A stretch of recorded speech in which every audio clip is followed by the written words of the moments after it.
If I was to meet up with you down at the range or up there at the field gate to go hunting, and I simply ask the question to you, well, what pellets are you using tonight? No doubt you'd fire it straight out the particular brand and maybe the individual pellet size that you found is the most consistent and accurate in your air rifle. But not only that, if I went on to say, oh, is there anything else you use, you'd be able to list maybe 2, 3 or 4 other pellets that you found are very consistent and accurate in your rifle, and you'd be able to put those in order of best to worst. Now, when it comes to putting a regulator into your air rifle, although that should help with shot consistency and accuracy, there's a good chance that you might find that this particular order of pellets changes, and so it's wrong to assume from the start that the pellet that's performing the best, the most consistent and accurate at the moment is going to remain being the most consistent and accurate after the regulator has been fitted. Now, there's a reason for this, and we'll look at that in a minute. But to start with, we're going to do a little look at a case study from an incident that happened to me towards the end of last year.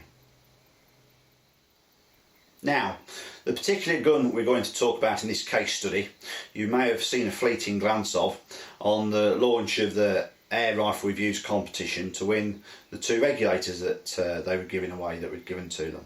Now, in that first video announcing the competition, you might recall that I stood at the back of a lathe holding a Air Arms S200 Mark 1, which was in 177, and one or two of you commented on the huge custom silencer that was mounted on the front of it.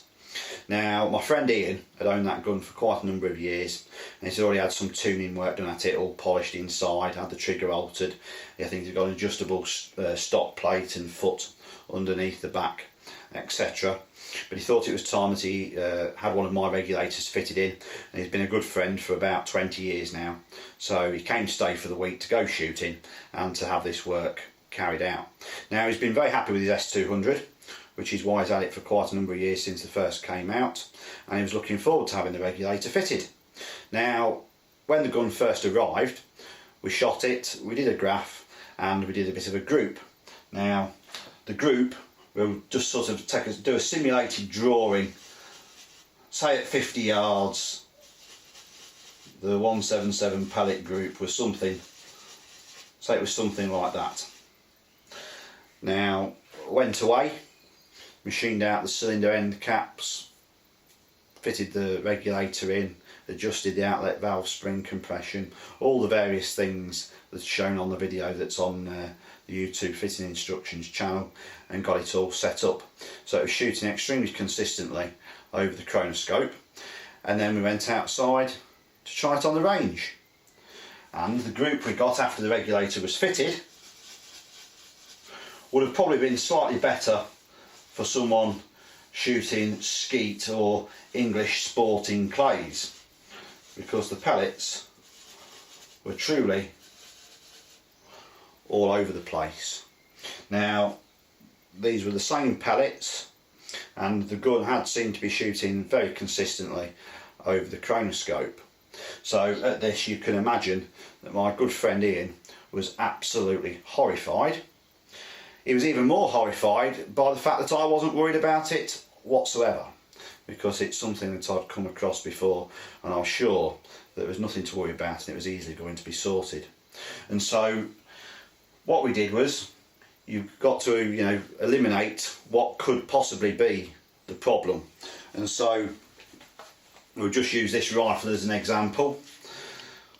What could be causing the pellets to spread out all over the place? Well, it could be a number of things, because the gun had got a silencer on it. So you take the silencer off, and that eliminates the fact that the pellets are either coming close to the edge of the silencer or actually clipping a baffle or two. We took the scope off, we took the magazine unit off of his S200, and then what we did was we came back in the workshop, cocked and individually carefully loaded each pellet into the rifle and fired it over the chronoscope. Now, at this point, that we found that every single shot was very, very consistent. Fired 20 or 30 shots, and there was just a couple of feet per second within each one. So that instantly points to the fact that it's not the regulator causing the problem, because every shot is, you know, nice and sweet coming out the end. It's got to be something else along the way.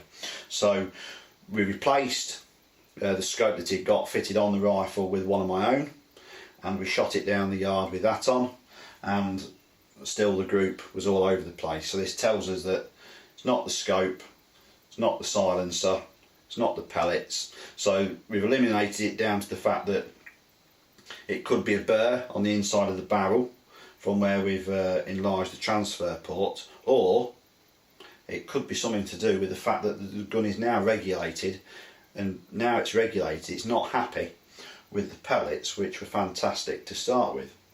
And so had the barrel off quickly, checked that perfectly okay, and at the same time pushed a couple of pellets through the barrel to look at the rifling marks, at which point we found that there was very little rifling marks on the pellet whatsoever. They were quite a loose fit within the rifle itself. And so I suggested to Ian that all we're going to do is exchange the pellets we were using, which were, I think they were the Air Arms Field 450 size pellets. So that's what he had been using and what he'd been getting a good group with. Now we exchanged those. I think we started off with some Bisley Magnums and then some simple cheap Ely Wasps, both of which gave very good groups. And after having a bit of a ferret around, I managed to find a tin of Air Arms 452s.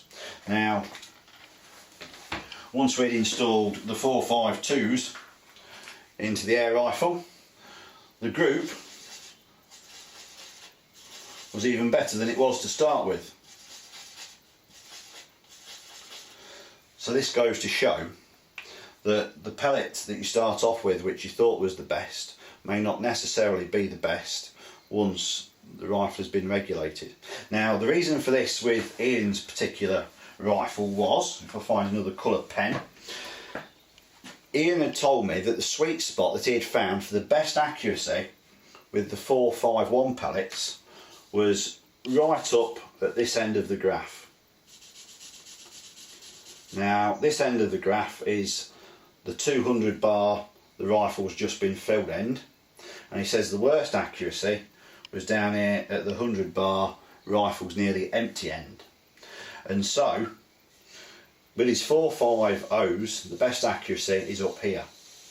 Now what you've got to consider here is when the gun's unregulated and you fire it, obviously there's a massive drop in air pressure from the 200 bar to the 100 bar finishing.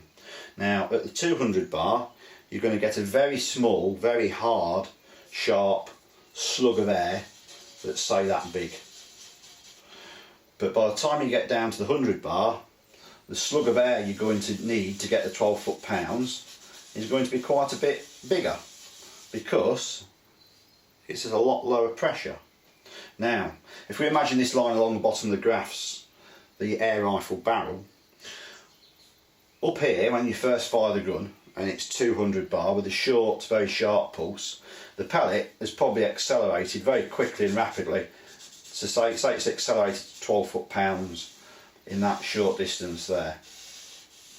But when it's down here at 100 bar, it may come out the end still at 12 foot-pounds, but it's took a longer length of the barrel to accelerate up to full power. Now up here you're getting a far sharper, swifter burst of air hitting the pellet. Now as you'll almost likely know, I don't know if this will focus, but these modern pellets are made of a very soft lead alloy, and as you'll know you can deform them and squash them extremely easily because the skirts are quite thin.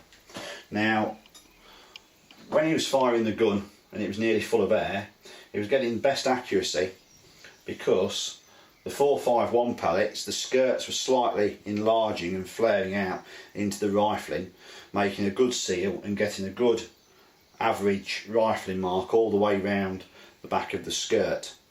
And as the pressure drops off, the skirt's slightly less enlarged because the burst of air isn't quite so violent, and so the accuracy wasn't so good at the 100 bar. Now we fitted the regulator, and I think we fitted Ian's regulator at 90 bar, so that's quite a bit less, and so his accuracy had gone to pot. And so by changing to a larger size pellet, the skirt was already slightly bigger, and the blast of air wasn't enlarging it anymore because it was only hitting it with 90 bar as opposed to a short sharp burst of about 180 to 200 bar, and so the accuracy tightened up. And so that's just a bit of an example showing that if you're fitting a regulator into your air gun, you shouldn't assume that once the regulator's fitted in, if the accuracy is no good, if it's anything to do with the regulator, because there is a good chance that you might find that now the regulator's fitted, another pellet which hasn't been quite so good in the past is actually a better proposition and give you better consistency and accuracy.